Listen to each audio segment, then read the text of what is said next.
একটা ক্যাম্পেইন উঠেছে Coca Cola boycott. কি বয়কট? Coca Cola boycott. ইহুদিবাদীদের মধ্যে সবচেয়ে বড় সহযোগিতাকারী এবং ইহুদিদের সবচেয়ে বড় এটা পান্ডা যেটাকে বলা যায়, এরকম একটা পান্ডা হলো কোকা কোলা।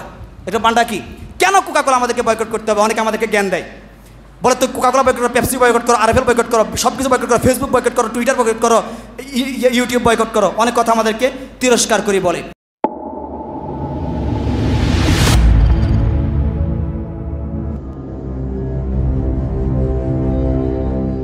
এই জন্য তাদের এই সকল ষড়যন্ত্র থেকে আমাদেরকে সচেতন থাকতে হবে এবং তাদেরকে দেখাই দিতে হবে কথা, তোমরা আমাদের বিরুদ্ধে যে পরিকল্পনাগুলো নিয়ে এগুচ্ছ আমরা তোমাদেরকে সেগুলিতে একটুও সফল হতে দেব না।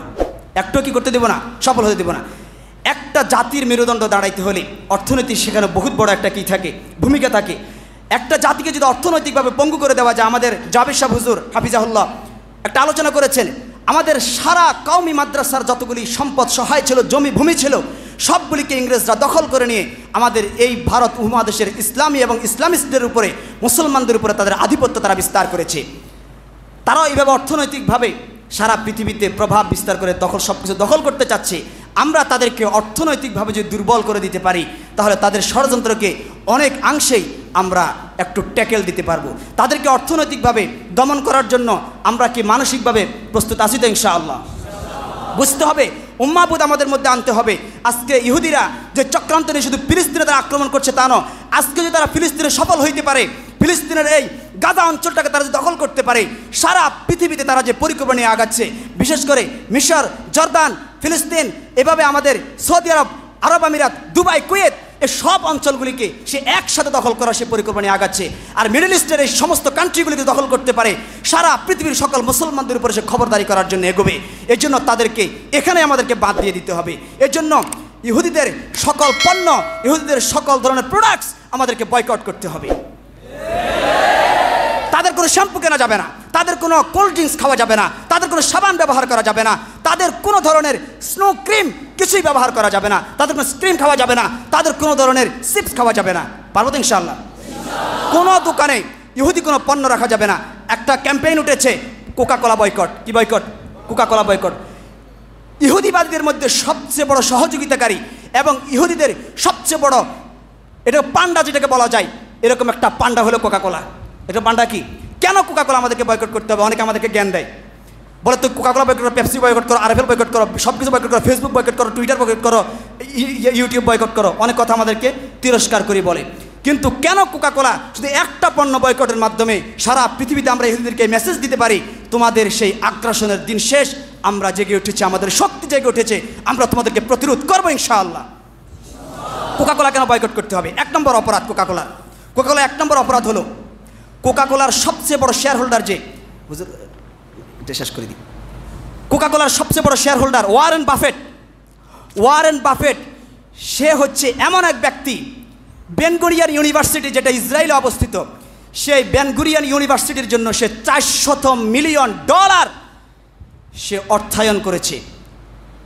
এই $400 মিলিয়ন কার? এটা আমার টাকা, আমার টাকা। সেই বেন গুরিয়ন ইউনিভার্সিটিতে সেটাকে কি করেছে? অর্থায়ন করেছে। 2 নম্বর অপরাধ, তারা 1966 সন থেকে ইসরায়েলের একনিষ্ঠ সমর্থক এবং ইসরায়েলের যত ধরনের সহযোগিতা দরকার সমস্ত সহযোগিতা তারা করে যাচ্ছে। আরেকটা হলো কোকা কোলার অপরাধ কি? কোকা কোলা 1997 সালে একটা পুরস্কার পাইছে ইসরায়েলের ইকোনমি মিশনের পক্ষ থেকে। কি পুরস্কার? একটা পুরস্কার পাইছে ইকোনমি কমিশনের পক্ষ থেকে, মানে অর্থনীতি কমিশন। অর্থাৎ এই পুরস্কারটা তারা দিছে যারা ইসরায়েলের অর্থনীতিতে যারা অবদান রেখেছে তাদের সম্মানার্থে এই পুরস্কার ইসরায়েলি একটা প্রতিষ্ঠান কোকা কোলাকে দিয়েছে। তারও বোঝা যায় কি পরিমাণ অর্থায়ন সে ইসরায়েলকে সহযোগিতার পিছনে করেছে। আরেকটা কথা হচ্ছে কি অপরাধ তাদের? কোকা কোলার আরেকটা অপরাধ হলো ইসরায়েল একটা প্রতিষ্ঠান আছে, America Israel chamber of commerce award একটা পুরস্কার আছে।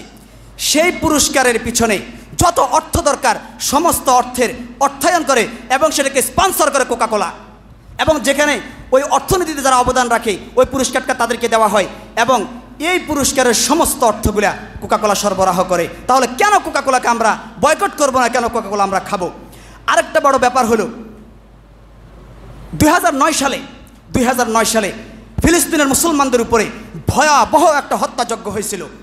যে হত্যাযজ্ঞকে বন্ধ করার জন্য জাতিসংঘ পর্যন্ত সিজফায়ারের অর্ডার দিয়েছে, কিন্তু এই যুদ্ধ যাতে বন্ধ না হয় এজন্য আইপ্যাক, ধরেন বিশ্বের বিভিন্ন দেশগুলোতে বিভিন্ন লবিস্ট গ্রুপ থাকে। যেমন আমি তো সব কিছু বুঝি না, আমি কি হাসপাতালে সব কিছু বুঝি, আইন আদালতে সব কিছু বুঝি না, তাহলে আমাকে সেই জন্য একজনের সহযোগিতা নিতে হয়। তো বিশ্বের আমেরিকার রাজনীতিতে, সেটা ডেমোক্রেটিক হোক অথবা রিপাবলিকান হোক, সমস্ত রাজনীতিতে যারা প্রভাব সৃষ্টি করতে পারে এবং তাদেরকে সিদ্ধান্ত বদলাইতে পারে, এরকম একটা আইনজীবী গ্রুপ, লবি গ্রুপের নাম হলো আইপ্যাক। কি আইপ্যাক? এই আইপ্যাক যুদ্ধ যাতে বন্ধ না হয় এজন্য আমেরিকাকে বাধ্য করেছে। আর আমেরিকাকে বাধ্য করার কারণে গাজার সে 6 দিনের গণহত্যায় প্রায় 20,000-এর মতো মুসলমান নারী, শিশু, পুরুষদেরকে তারা কতল করেছে, কতলে আম করেছে। এবং আইপ্যাক এই ভূমিকা রাখার কারণে কোকাকোলা এই আইপ্যাককে বিশেষ পুরস্কার প্রদান করছে। এবং এটা নিয়ে বহু বিতর্ক হয়েছে, সারা পৃথিবীতে সবাই বিতর্ক করছে যে এত বড় একটা গণহত্যায় সহযোগিতা করার কারণে তাকে কেন তোমরা পুরস্কার দিচ্ছ। এবং আরও সবচেয়ে বড় ব্যাপার হলো, তৎকালীন ইসরায়েলের যিনি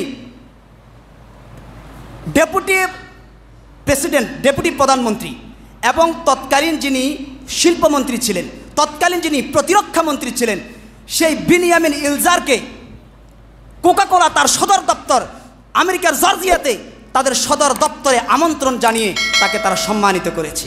এই কোকাকোলা যদি বয়কট না করেন, কোকাকোলার আরেকটা অপরাধ হচ্ছে তারা 1967 সনে ফিলিস্তিনের একটা জায়গা দখল করে সেখানে তারা কোকাকোলা প্রতিষ্ঠান করেছে, যার কারণে জাতিসংঘ পর্যন্ত কোকাকোলাকে কালো তালিকায় তাদের নাম উঠেছে যে কেন আরেকজন জায়গা দখল করে প্রতিষ্ঠান করলে।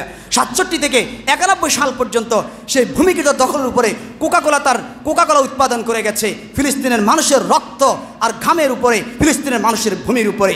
তাহলে যে কোকাকোলার রক্তে মুসলমান শিশুদের রক্ত, যে কোকাকোলার যে কোল্ড ড্রিঙ্কসের মধ্যে মুসলমান শিশুদের রক্ত, নারীদের রক্ত, পুরুষদের রক্ত, সেই কোকাকোলা এবং এসহ ইসরায়েলি সকল প্রোডাক্ট যেগুলি তাদের বিভিন্ন ধরনের ফসফরাস বোমা, পারমাণবিক বোমা, হাইড্রোজেন বোমা, নাইট্রোজেন বোমা সহ এই ধরনের মিসাইল, রকেট এবং তাদের ড্রোনের মধ্যে আমাদের মুসলমান মেয়েদেরকে, ছেলেদেরকে, শিশুদেরকে হত্যায় ব্যবহৃত হয়।